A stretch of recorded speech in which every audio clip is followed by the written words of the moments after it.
Okay, hello everyone. Thank you for joining us in this interview. I'm Reza Rad from Radicat, and here is Meenal from Microsoft Fabric team. Hi, Meenal. Hey everyone. Nice to meet you. Thank you for your time. Would you mind introducing yourself, telling us who you are, what part of the product you are working? Yeah, absolutely. Thank you for having me over, Reza. So my name is Meenal Srivastva. I'm a principal program manager in the Fabric platform team. And I work on areas such as the workspace roles and permissions, workspace identity, trusted workspace access, and many more. And really excited to be here today. That sounds great. So workspace roles and access is quite an interesting area for a lot of people, especially because we have these different levels of access that one role can, for example, publish or deploy the let's say apps, the other one doesn't. So there are some discussions about the naming that we have for these roles. We have admin, member, contributor, and viewer. Yes. Right. And the member doesn't really resonate what it is, right? It's like a member of a workspace, but in fact it is quite a let's say capable role. So in terms of the naming and things like that, do you have this in your pipeline somewhere that it might change at some point, or it is going to stay like that forever? That's definitely very interesting feedback about the name of the member role itself. Yeah. So to be candid, no, we don't have this in our pipeline to rename the member role at this point. Right. Yeah. Okay. Okay. So we have to ask people to put that in ideas fabric.microsoft.com, and we'll get vote for it. Right. Cool. So what are the recent features in your area of work announced? Yeah, absolutely. So we announced Trusted Workspace Access at the end of February. This feature is currently in public preview. And with this feature, customers will be able to access firewall-enabled storage accounts in their Fabric workspaces through one-click shortcuts. So it's a significant improvement over the other capabilities that we had previously that would let you access these firewall-enabled storage accounts. And basically, it's much easier and simple to set up a one-click shortcut now that can access this storage account. And I can go into a lot of detail and talk about the steps and such if you're interested. Right. So if I have, let's say not very deep into the details, but if I have a storage account that is firewall enabled, previously I couldn't use that. Now I can use it in previously you would have had to go through on-prem gateways, but now we're making it a lot simpler. You can simply create a one-click shortcut. On the storage side, there will be a few configurations you have to take care of. So you would require a storage account owner to create something called a resource instance rule.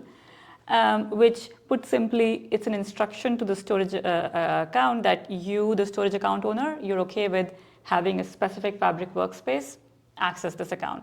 So it's a simple configuration that can be done through an ARM template or PowerShell on the storage side. And the other thing to take care of is the identity that's going to be configured in the shortcut. That identity has to have access on the storage account. So it needs to have an RBAC role like storage blob data contributor or reader. And if you take care of these two steps on the storage side and then create the one-click shortcut, plus there's additional things, you have to create a workspace identity for the Fabric workspace. And I can talk about that as well. So yeah, there's a few prerequisites which are all publicly documented in our blogs and the documentation.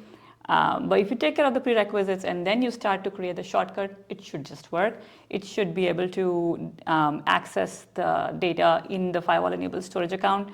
And the neat thing about having this capability in one-click shortcuts is that once you create the shortcut, you're obviously reading that data in place, but now you can also leverage some of the other items that interplay with the shortcuts. So once you've created the shortcut, you can read that data through a SQL endpoint. So you unlock that capability of using T-SQL queries on that storage account data.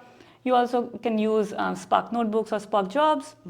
Or I can join something between this shortcut and shortcut from somewhere else, which is not firewall enabled. Absolutely, yeah. Once you've created the one-click shortcut on this ADLS Gen2 account, you can then create internal shortcuts and read that data from other Fabric workspaces if that's in that scenario is useful to you. And then pipelines and data flows can also read the data from that one-leg shortcut.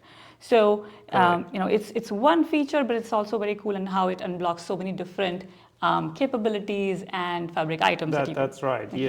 Yeah. And like, where did this idea of doing this come from? Was that from ideas.fabric.microsoft.com that you got like a lot of votes for a feature like this?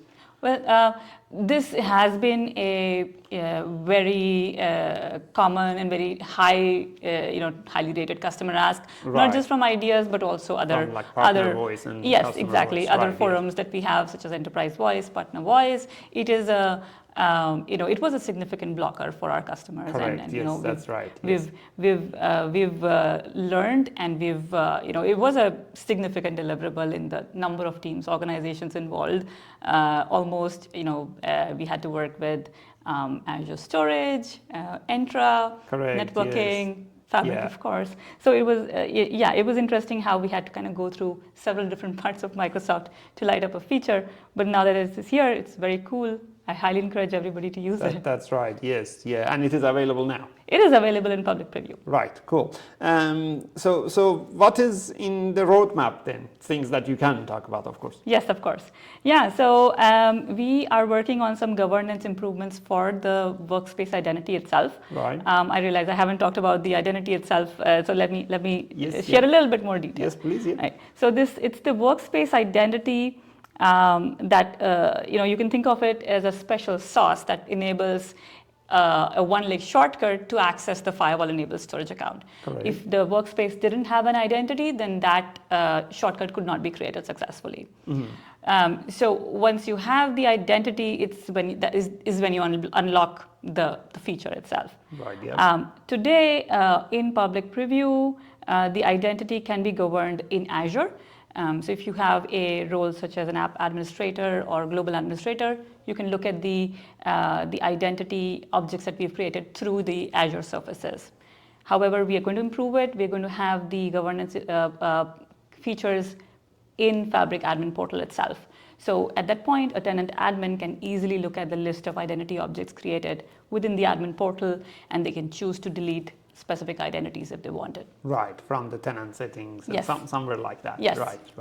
And I mean, probably a possibility would be to do this also from, I don't know, under domain settings or subdomain settings at some point. I don't know.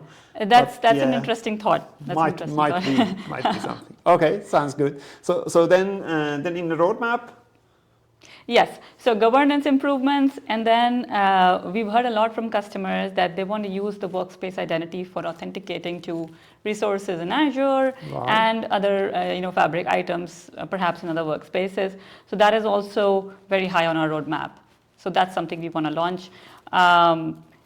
And we also plan to increase the scope of trusted access.